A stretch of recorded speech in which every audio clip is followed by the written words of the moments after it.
Pinalaya. Pinalo-palo na si Bimax. Ano kayang nangyari? Sige. Pinalayas pa.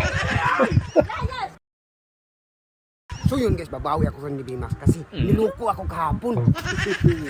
Babawi daw siya kasi niloko siya kahapon. Pinalitan yung pusil. So siyempre alam ng Team Bimax yan. Pati kameraman. Sabot ko yan. Dami niyang kakasya. Suot ko man to. Panggap na babae. Ano kayang gagawin niya? Kasi babawi. Pinaganda.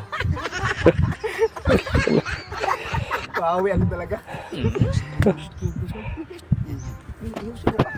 Lagot kang Bimax ka ngayon. Babawian ka na. Maganda talaga.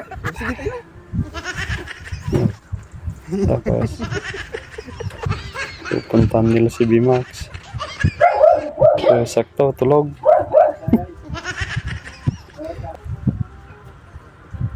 Hindi na sila. Ang gagawin niya, may higda sa tabi niya. Ang sexy ni Marlolo Yaki. Bitin na yung damit. Talaga talaga Marlolo ka. Kunwari na kayakap. Pinicture. Pinicture. Ayos na daw.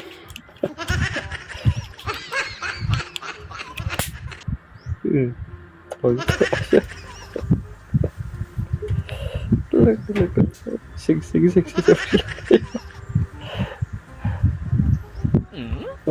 nalis na yung ngig niya.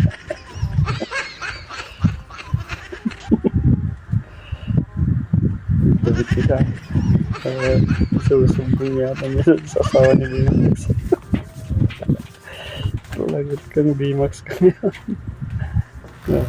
Diyan na. Nakita yung picture. Galit na galit na. Sinugod na nga yung Bimax na natutulog.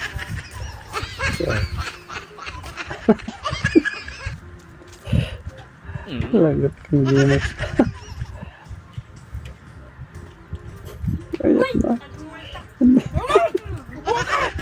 Sampas na po mo. Sige. Sige.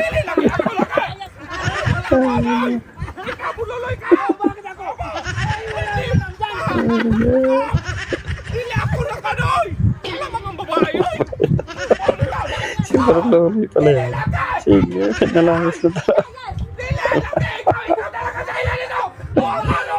Ano to?